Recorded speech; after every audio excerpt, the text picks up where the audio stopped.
It's great to see you. It's great to be here. I wish I could see you.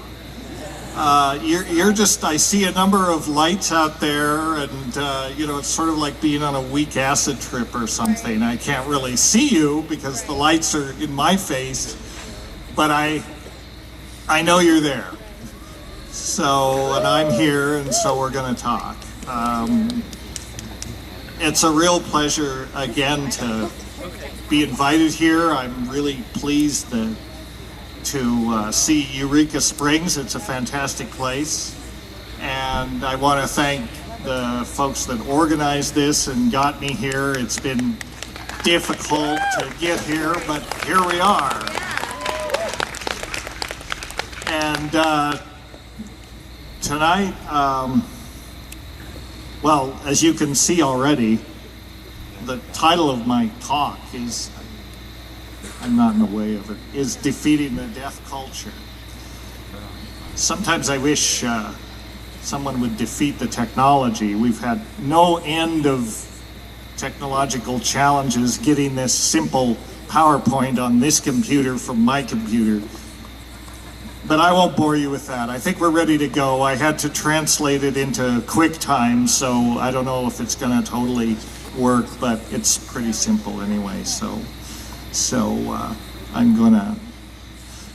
I'm just gonna forge ahead and hope for your indulgence if things go off track here.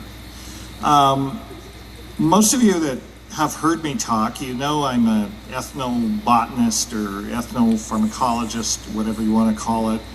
And usually I present a lot of scientific data and a lot of downloads for you to mull over and think about.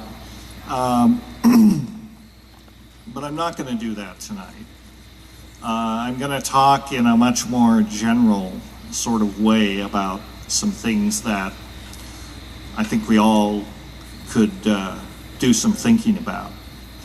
And so, hence, this is the title of my talk, is The Death Culture, or it could be called The Death Culture and How to Defeat It, but I guess that's a little more awkward.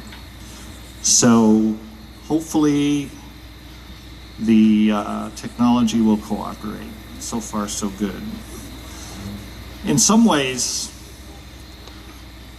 the dynamic tension between the fascination between and the dynamic polarity that exists between life and death can be embodied in this notion of the tension between eros and thanatos.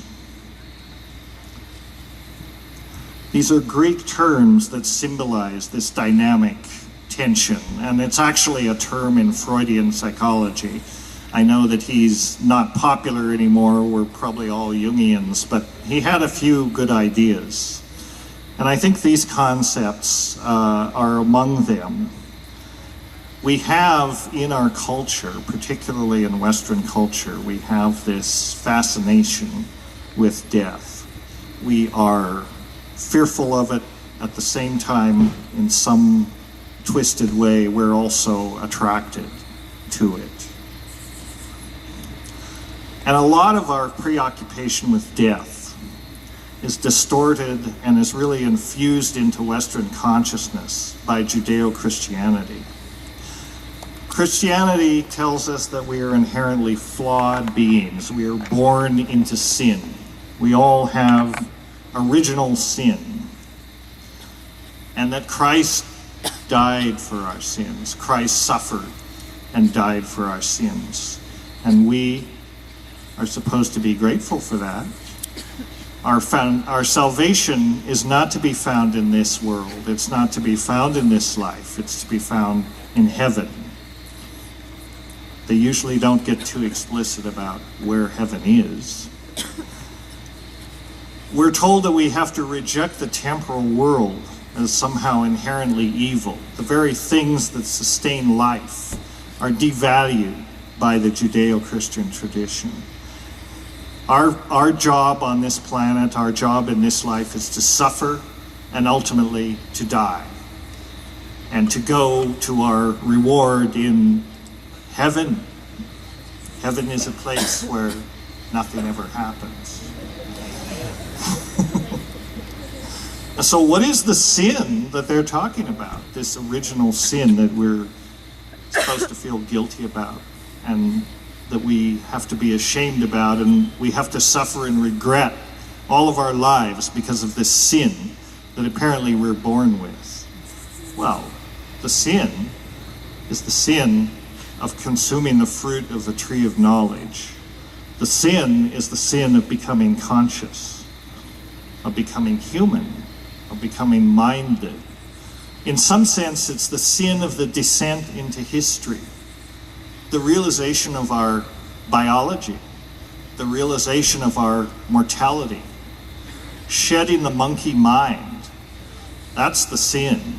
The sin is to realize that, yes, we are biological beings. We have a limited life on this earth.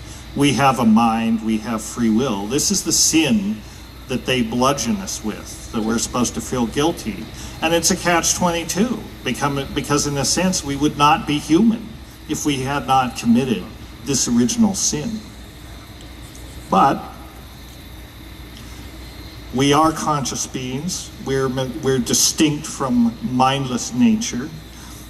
And this attitude permeates Western culture and has created this unhealthy preoccupation with death, leading us to reject nature, leading us to reject our own biology, our sexuality, which is certainly part of our biology, ecstasy.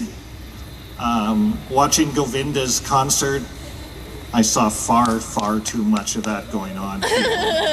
No, you should be behaving yourselves. You're not supposed to be having a good time here.